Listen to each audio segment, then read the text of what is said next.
at nagsusulputan na parang kabuti yung maliliit na projects. Makita nyo yan sa budget.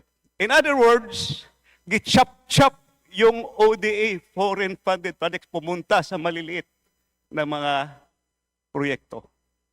So, sino ang members ng Chap-Chap Gang dito? Budget deliberation pa rin ho ng DPWH dyan sa Committee on Appropriation ang pag-uusapan natin dito sa video na to. Tapos papasadaan natin na mabilisan yung mga tirada na yan. Itong si Manong Ted Filon kaugnay dyan sa nangyayaring napakalalalang korupsyon sa ating bansa. Pero bago yan, sa like at sa subscribe, masaya na ho tayo dyan. Sa mga gusto sumali sa ating community, yung join button, nandyan lang ho sa baba. Ayun na nga mga kababayan, rekta na ho tayo dito kay Manong Ted Filon. Pero yun nga po, no, may mga impormasyon po naman in fairness na medyo bago, and then may mga ilang pong detalye, bagamat may mga mabibiting ka din kasi nandun na yung line of questioning pero humihinto at some point, no. But again, in all fairness po naman, may mga klaro po doon kahapon. Opo. At mamaya pagpapasadahan po natin yan, ano mga importanteng informasyon. Pero meron lang doong kapansin-pansin sa hearing kahapon. Meron lang akong parang sabi ko, there's someone missing. May mga missing doon. Napansin mo ba? May hinahanap si Kong Toby. Sino? Yung ba hinahanap mong missing? Si Saldico. Si Zaldico. Kasi nga nag-motion din si Congressman May point siya Erice May point. na dapat ipatawag natin dito yung dalawang Kongresista na iniuugnay dun sa mga construction firms na inilabas ng Pangulo. Hindi lang yun. Yung punto, ang pinanggagalingan nitong lahat, yung insertion. No? Yan, yung sa budget BICAM. insertions, Okay. So, yeah. ang hinahanap nila doon, ang gusto nilang pasiputin ay si former APRO Chair Zaldico and, alright, ito pong si Senator Grace po on the part of the Senate. Oh, yes. So, Doon po sila nagkaroon ng diskusyon din sa motion na iyon. Tingin ko ho naman, may basis yun. Kasi nga, sabi nga, we have to address first the elephant in the room. Yan. Ano ba pinanggagalingan nito? Pero doon mga kapatid kahapon, opo, Alam nyo mga kababayan, kahit saan pa tayo magpapaikot-ikot dito, babalik at babalik tayo dyan sa Committee on Appropriation. So maniwala ako kahit siya hindi. Sa ayaw siya gusto nyo, doon pa lang sa pagbalangkas ng budget, sinong na mga naglabi dyan sa mga proyekto na yan kung bakit tayo umabot dyan? Sino makakasagot? Zaldico, Grace po. pansin-pansin lang na habang pinag-uusapan, yung pong mga sinasabi na mga umano'y inaamin na pagkukulang nitong si Alcantara, at habang pinag-uusapan ang mga pinuntahan ng presidente ng mga lugar na meron pong mga ghost project at substandard projects ng DPWH, mga kapatid, hinahanap ko kung nasaan ang mga kongresista na kumakatawan sa distritong ito. Nako! Yari! Nasaan na yung mga kongresistang kumakatawan sa mga distrito na yan? Nasaan? Kasi Nasaan? pinag-uusapan yung mga flood control projects sa district mo eh. Hindi nyo napansin? Hindi ba? Kasi pinag-uusapan yung ghost project sa district mo. Pinag-uusapan yung district engineer sa district mo. Pinag-uusapan ng iba't ibang mga proyekto na umano'y problemado sa distrito mo. Bakit wala doon ang kinatawan ng first district? Ano ba ang sakop ng first district? Malolos daw, Bulacan-Bulacan, Kalumpit, Hagonoy, Paumbong at Pulilan. Ito yun? Okay. Sa second district, nasan din si Representative Tina Pancho. Kasi baliwag yung sinasabi sa Barangay Piel eh. Second district ba ang baliwag? Seth? Second district ba ang baliwag? Bustos at Plaridel.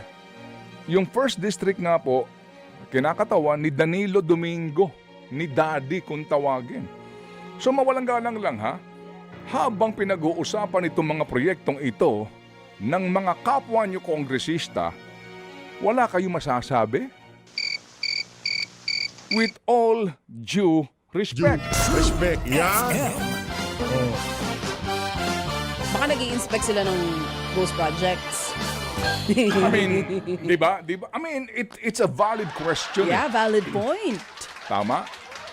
Wala silang, Mr. Chairman, yung mga, alam mo na, Mr. yung mga Chairman, aligaga yan. na mga, dahil pinag-uusapan ng kanyang lalawigan, Sa talaga Senado namang, meron. Okay. Hindi po ba? Anyway, sige. So, nakabiho lang na Mr. Chairman, parang kilala ko yun Manong Ted, parang kilala ko yun. Mr. Chairman.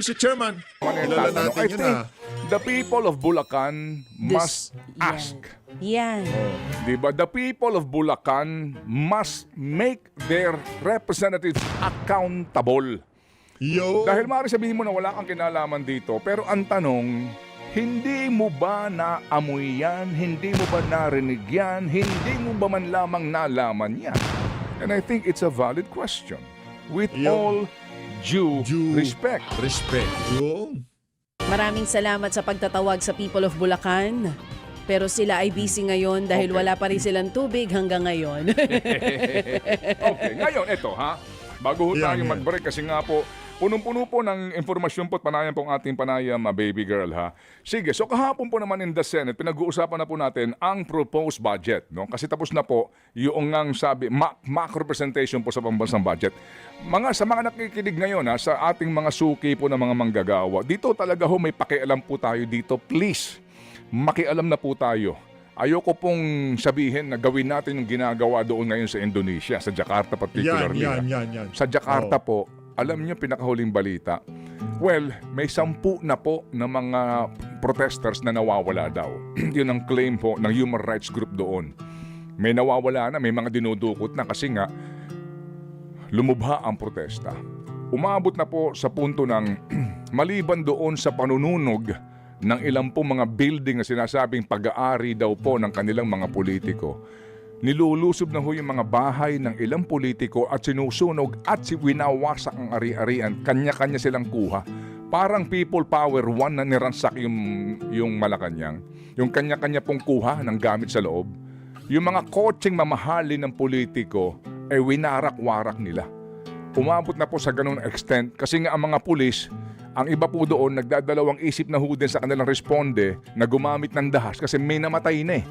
At naging issue pa ho yun, kaya ho lalong naglagablab yung galit ng mga taga-Jakarta. Hindi namin sinasabi na gawin po natin yun. Ano ho? Huwag sanang humantong po sa ganung sitwasyon. Pero dito nga po sa isyong ito, makialam po tayo. Alam niyo kung bakit? Kasi unang-una, baby girl ha, magkano ang proposed budget? 2026 proposed budget ay 6.793 trillion pesos. Okay. Trillion. Opo. Kahapon, si Ginoong Ralph Recto, as usual, very confident na as long as we will be, how do you call this? In Filipino, Sige, Tagalogin mo na lang. Sabi niya, Oo. Tagalog. nauunahan ng pag-unlad ng ekonomiya ang ating utang. We're good, Mr. Chairman. We're good. Okay tayo dyan. Basta ho, nalalagpasan ng takbo pag-unlad ng ekonomiya ang ating utang. We're good. We're good. And itong ating utang na to, 69% yan na domestic. So kumbaga Yeah. tayo umuutang lamang sa ating mga sarili. Yeah. At yung pong the rest ay foreign. So at least Yeah. kahit papaano, umuutang tayo sa kapwa Pilipino. Yan ang kanyang mga ipinapangalandakan, baby girl, kahapon ha. But basically po, mga kapatid, lumalabas nga na mga sa computation po ngayon, ito ha, Mr. Jose Marie Perez, Mr. Aaron Tolentino of Hagonoy, Bulacan, Ma'am Jen Rebuta. Opo, 176,000 pesos ang utang natin bawat isa. Kapag tinotal natin yan, opo. So yung anak mo, 176,000 ang utang niya as of today. Alright. So uutang pa po tayo dito ng halos mangangalaha 40% aabutin ng ating pong pambansang budget. So, kasi nga po, ang sinasabi ni Ginoong Recto, sa ngayon yung kinikita ng gobyerno ay sapat lamang para sa pangsweldo, para sa pangkuryente, pangtubig, bang benepisyo ng ating mga manggagawa sa gobyerno. So yun daw pong capital outlay ay manggagaling sa uutangin. Ang siste, Opo. Lumalabas pa lang ngayon sa pagsusuri po nila Senator Ping Lacson ang siste sa unang review pa lamang ng DPWH proposed projects, 50 billion na kaagad ang may red flag. Hindi pa sila tapos. Ha? Opo. Kasi libo ang pahina nito. Nako. So ang tanong nga ngayon dito mga kapatid, ikaw na nakikinig ngayon, alang iyang buhay to, di ba? Uutang tayo para pondohan itong gastusin na naman ng DPWH. Nako po! Di ho ba Nako po! Sakit! Ramdam ko yan, Manong Ted. Kawawang uutang Pilipino. ka kung kailangan mo ng pera sa napaka-importanting gastusin? Correct. Ngayon na lumalabas po, tip of the iceberg pa lang ito eh. Hindi pa, mga kapatid? Hindi ba, palagay ko, wag natin madaliin itong pagpapasa ng budget na to. Wag na tayong, di ba, magkumahog para sa deadline. Kasi nga magkakaroon ng reenacted budget, hindi naman tataob ang gobyerno eh. Kahit na po abutin pa tayo ng Pebrero dito, tutuloy-tuloy lang naman yan after all, mga kapatid, di ba? Hindi agad-agad mauubos ang pera. Ba't ka magmamadali? Dapat talaga dito, isa-isahin natin ito. Hindi ba? Kasi ang hirap kayang gumising ng maaga. Ang hirap kayang, por Diyos por Santo, talaga naman oo. Kaya pag pinanonood mo sila, itong mga taong ito na nagsasabi na wala naman tayong problema mangutang eh. Kasi umuunlad ang ekonomiya ng ating bansa. Umuunlad kanyo. Umuunlad sila. Hindi ba? Tatahi-tahimik ka dyan. I was about to say, nung sinabi mo na umuunlad ang ekonomiya ng bansa, karamihan for sure ang isasagot, saan banda? Yeah. Pero kita naman natin. Kita naman natin ang ilan na umuunlad talaga ang buhay nila. So sana all na lang ang sagot ng mga kapatid natin dyan. Sige po. Sorry po kasi nga sabi Maliwanag pa sa sikat ng araw na talagang meron tayong problema kung paano atakin ng pamahalaan na korupsyon, itong pagdating sa flood control, pagsalansan ng budget, pangungutang, meron malaking problema ng Pilipinas. Kaya ang tanong dito, di natin sinasabing gagayahin natin, nangyayari sa Indonesia. Hindi natin gagawin yun. Sinasabi natin dito, kailangan ng gumalaw ng sambayan ng Pilipino. Ngayon, kung di tayo gagalaw, dadaan lang natin to sa keyboard warrior, sa social media. Pagka nagkaroon ng pagkilos, di tayo sasaya. Kalma. Hindi, I mean, paglalabas ng saloobin. Ika nga yung tipong pagsasalita. Ayun naman, oh. Yung peaceful protest. Yan. Peaceful protest tayo. Ito, kay Congressman Ugam daw tayo. Go! You have the floor, sir. Thank you. Thank you, Madam Chair. I have a question to DPWH. Perhaps Secretary Vince could delegate this to one of his deputies, considering that bago pa siya nakaupo. My question is this. What happened, anong nangyari sa big ticket, high impact flood control projects that were funded by ODA? They were lodged under the Foreign Assisted Projects or FAPs. I think this was presented in the 2024 budget and 2025 budget. Can you give me an explanation or clarification on that? Kasi malalaki to. I understand that the foreign creditors here are JICA, Asian Development Bank, World Bank, IBRD, Asian Infrastructure Investment Bank, Korea Economic Cooperation Development Fund, and the government of China. Pag na-approve na kasi yan, yung mahaba yung proseso. Very, very technical. Kompleto yan. Feasibility study, everything. Pumasa na ito sa DBCC, pumasa na sa Monetary Board. At saka meron ng sovereign guarantee. Anong nangyari? Please clarify, Your Honor. Mr. Chairman, Honorable Sid Ungab, if I may just ask Undersecretary Emil Sidain, who is in charge of our foreign assisted projects, to respond. Good morning, Madam Chair, Your Honors.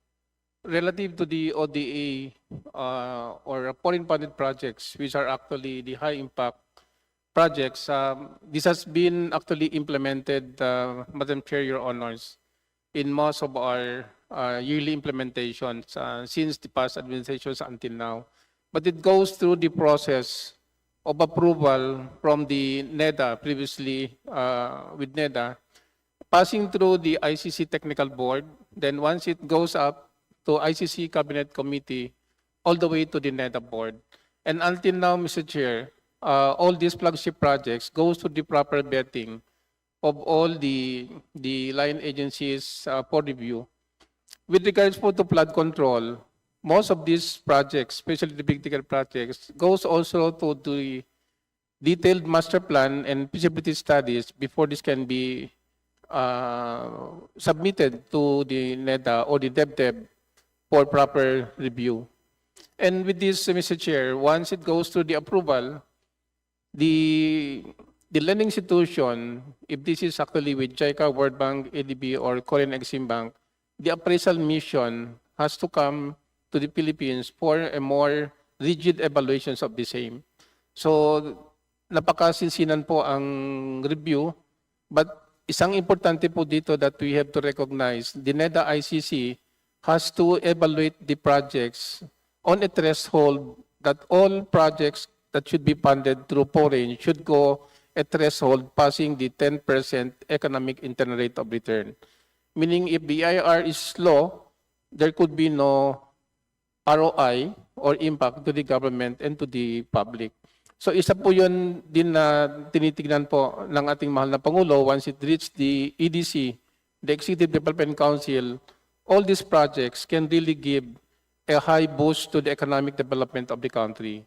Now, Mr. Chair, with regards to the funding, we got actually funds as early as 2022, 23, a very minimal budget compared to the NEP that was actually foreseen for release. Bumababa po siya doon sa expected. And what is more worse, last year, 2024, we received a zero budget from the GAA. May dumating Nako po. naman po ito, pero these are actually more on the unprogrammed budget. So meaning, wala po siya sa priority as to budgeting, and the unprogrammed normally comes out on the third and fourth quarter. So the effect for the insufficiency of funds or the lack of funds from the program line items of these flagship projects can eventually result into a slowdown of implementation, the suspension or delay also on the procurement kasi wala po katayong CAF for the certificate of ability of funds, so you cannot proceed with the bidding. And more worse, it can also generate a commitment fee because all loans are given a prescribed timeline, and this timeline, inclusive of the funding and as well as the component by project implementation, should be properly approved and implemented by the line agency, which is DPWS. So kung bitin po yung pondo, we always drag it to a more delay, more timelines that are necessary to complete the whole projects. So, yun po ang problema namin. That's why in the next year, Kasi yung mga project na yan, di naman kikita yung mga congressman dyan eh. Kaya dapat yung kung saan sila kikita, di ba? budget, we would like to get Kaya the most tinatagalan ng exact pondo. NEP as actually been proposed in the DPWH for 2026 po. Thank you po.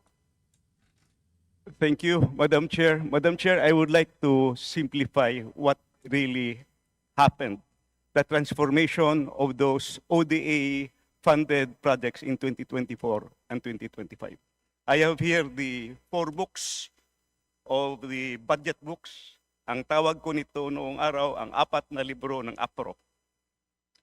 Sa 2024 National Expenditure Program, pumasok yung ODA. 21.6 billion. Nandito, ginagyan ko ng tag. 11 projects. Pagdating sa GAB 1, General Appropriation Bill, white book with red letterings, pumasok din, fitful copy, 11 projects, 21.6 billion. Pasok. Ayan. Oh. Pagdating sa GAB 3, third reading dito sa House of Representatives, pinawasan ng 5.4 billion, ang naiwan 16.1 billion. So sa House of Representatives pa lang, binawasan na yung ODA. Nako. And you know what happened pagdating sa GAA. Pagdating sa GAA, this is now the product of both the Senate, the House of Representatives, at saka sa BICAM. Zero kinatay yung buong ODA. Nakakahiya sa ating mga foreign creditors. Punta naman tayo sa 2025. Ito yung ginawa. As is, yung proposal, National Expenditure Program, 11 projects, foreign funded, 11 total of 27.5 billion nandito. Nilagyan ko ng marker.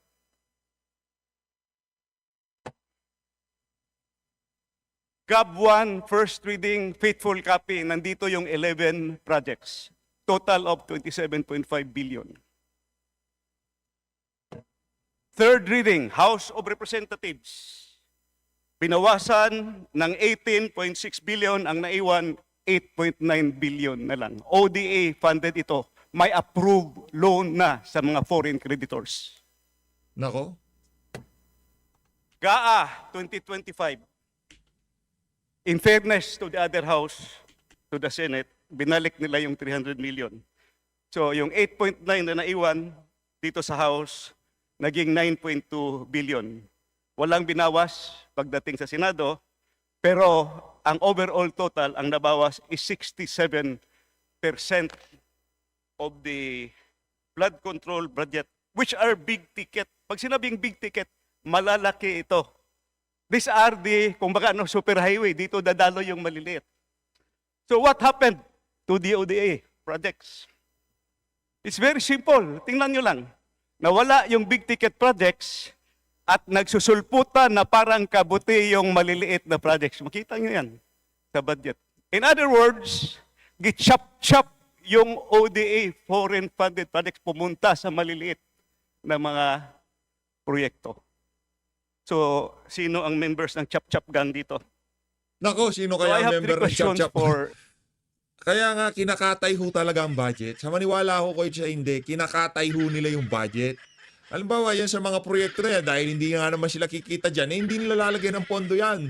Ang mangyayari, madedelay, mape-penalty, yung dapat ginhawa na mararanasan ng mga Pilipino, hindi mangyayari dahil nga, kinakatay yung pondo para sa mga infrastruktura na yan at ilalagay nila doon sa mga flood control na mabibigyan sila ng ika nga pakimkim. O, di ba? DPWH. Hmm. First question ko, kung natuloy sana itong mga proyekto, 2 taon yung 2024 zero budget, reduced by 67%. Please wind up. Nako, yan. Natutumbok kasi ni Ungab. Natutumbok kasi ni Ungab yung mga kabuktutan na nangyayari dyan sa House of Representatives. Sagutin nyo kung sino yung mga Chap-Chap Gang dyan. Si Don Gonzales ba kasali sa Chap-Chap Gang?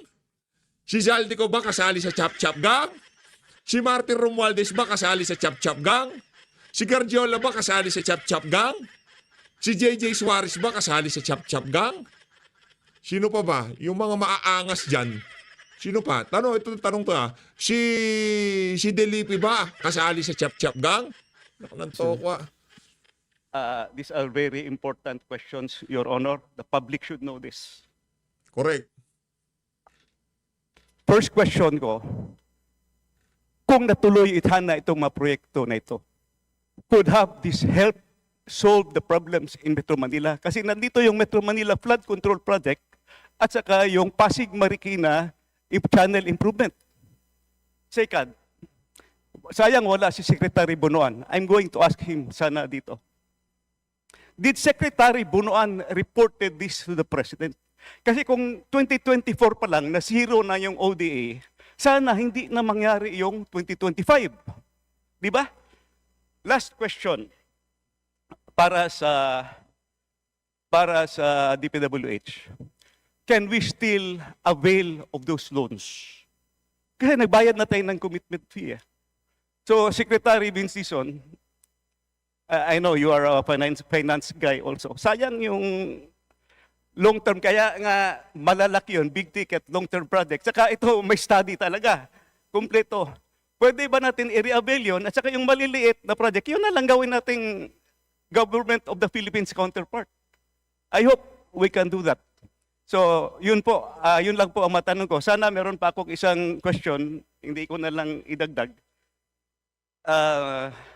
Let's hear from DPWH, Madam Chair.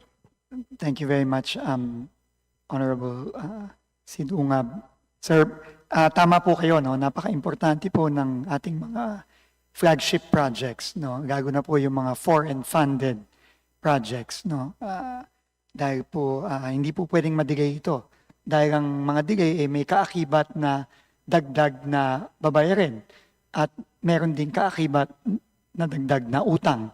Kaya po talagang priority po yan at pipilitin po namin, no, na siguraduhin na makahabol tayo ngayong 2026 dito po sa ating mga foreign assisted projects. Kamukha po ng Davao Samal Bridge, halimbawa.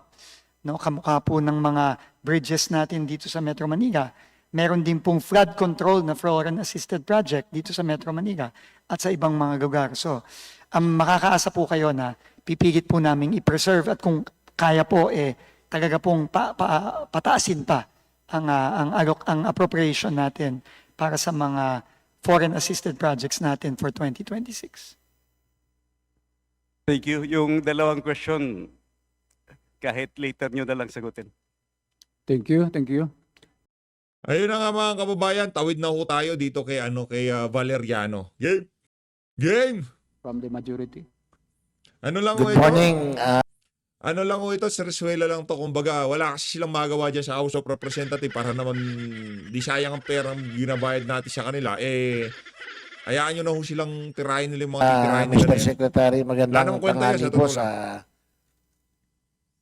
DPWH family.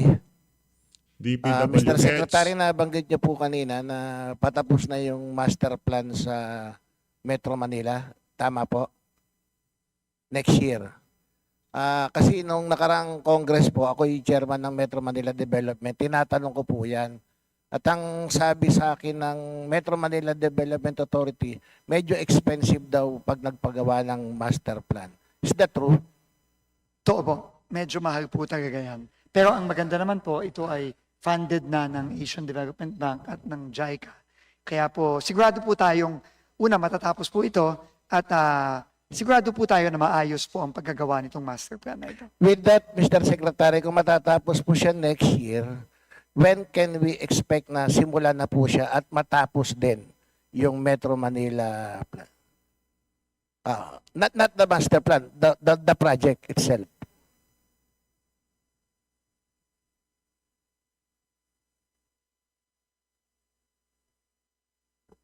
Master plan pa lang po ito. Apo. Wala pa po yung mga detailed engineering plans. No, hindi pa po kasama yon. Master plan pa lang po matatapos next year and then ang detailed engineering ay succeeding year. Succeeding year. Opo. So, kailan po itong ma-implement? Mga 2027? 2027 po. And kung alam niyo na po, mga ilang taon ma-implement tong master Hindi, plan? hindi po natin masasabi, Hindi Madam Chair. Kasi po, kailangan po malaman natin ano yung mga components ng master plan na yun para malaman po natin yung timeline at yung mga kailangan dapat gawin. So, in the meantime po, since etong Metro Manila nga, lalo yung Manila is below the sea level, hindi po ba pag umulan laging bumabaha?